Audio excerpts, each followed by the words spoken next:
So in conclusion, I want to tell you, I want to thank Rich Grenada because that NGO gives me an opportunity to go out and talk to people about this stuff.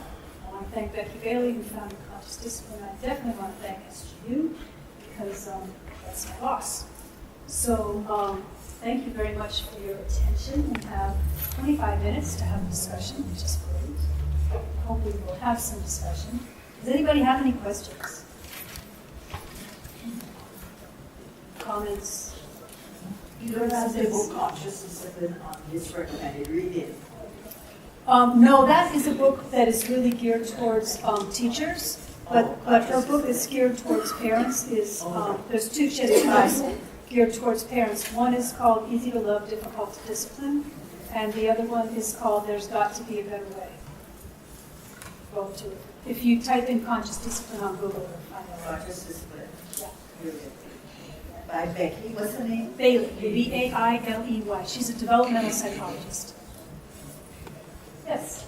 Probably going to throw you a big challenge, but in a nutshell, how would these principles be applied in working with adults? How would these principles be applied? In working with adult patients? It's a great question. I think, some of the language that we might use with little kids is different from what we might use with adults, but I think it's still really valuable to stop and consider people's behavior and figure out, be a good diagnostician. In other words, can you figure out where's this behavior coming from? Is this from the brainstem? Is it from the limbic system? Or is it from cortex? Or is it some kind of disconnect among those? So that's a great question. And we, I have modified this for people of all ages. And basically, working as a therapist, I think some of these principles are so useful. I had a young woman an advisee come to see me today. Her midterm exam in anatomy is tomorrow. She's not prepared. I could see she was about to. She was really about to. And so we did some, composure work. I talked to her in a very quiet, calm voice. I was completely present. I made eye contact. I talked to her about her escape routes. She doesn't have to do this. She's chosen to go to medical school. It's not the same as a saber-toothed tiger coming after her. I think I actually used that line.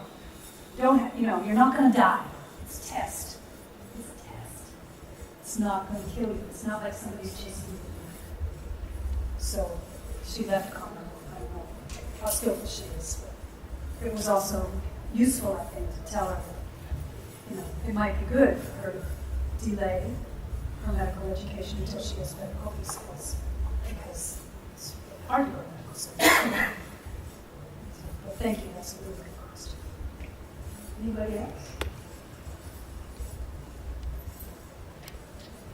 So you describe presence a little more.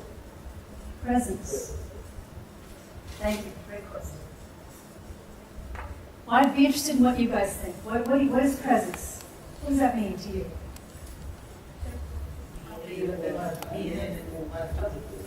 Being in the moment. Being available, undivided attention. Those are all good descriptions. I like to describe it as bringing your mind to where your body is. So we know that one of the best ways to manage stress and get presence is to focus on the breath. That's because you have this huge muscle in here called the diaphragm. And when you fill your lungs with air and then empty them, what you're doing is you're causing that muscle to expand and contract. When that happens, it sends a whole cascade of neurochemicals up into your brain. It's exactly like taking a Valium or a Xanax. It has the exact same effect on your brain. It causes those GABA cells to fire, and GABA, for those of you who know, the neurochemistry is really about calming. It also gets serotonin running, which fuels the frontal lobes. So, taking really big diaphragmatic breaths is the best way to get present that I know. It's not the only way, but it's a really good way. And actually, for people with anxiety disorders, most psychologists will tell you the first thing you do is something called breath retraining, because most people who are fearful and anxious tend to be very shallow breathers. One thing I didn't talk about is the physiology of stress here. So say your body is reacting like that saber-toothed tiger is coming after you. That's basically what, well, say you're a rabbit. Say you have a rabbit and there's a wolf chasing you. And so this is what happens in your body.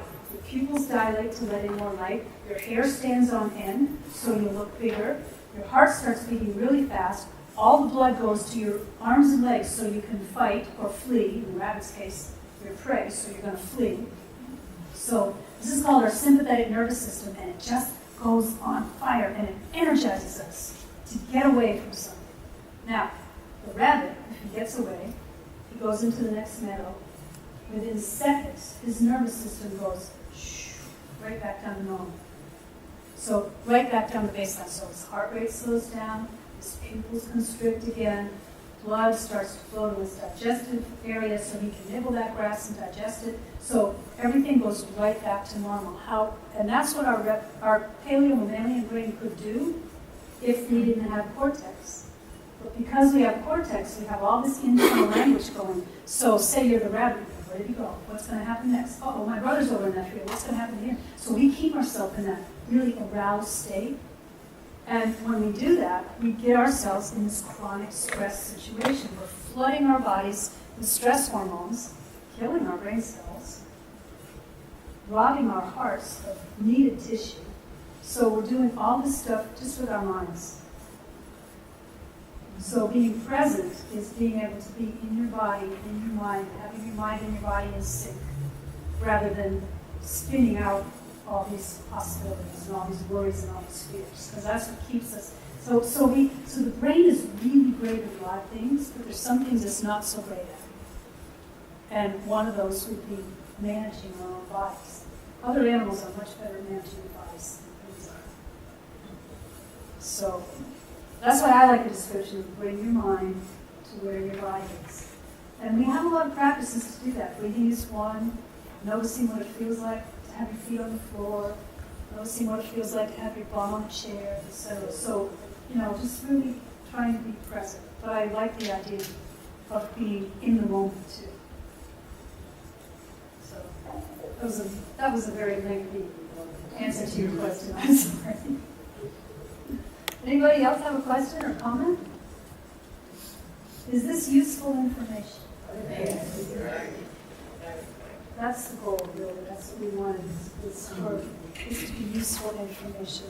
So my hope for you is that you'll go out there fully engaged in your frontal lobes, fully in your body, so that your brain and your body can work together, so that you can use that brilliance that's really up here. Because that's what we're made for. That creativity, that brilliance, that innovative, enterprising spirit that allows us to be able to solve our problems. And if we could all get into our frontal lobes more of the time, we might not have so many big social problems. So, thank you for your attention, and happy to see you.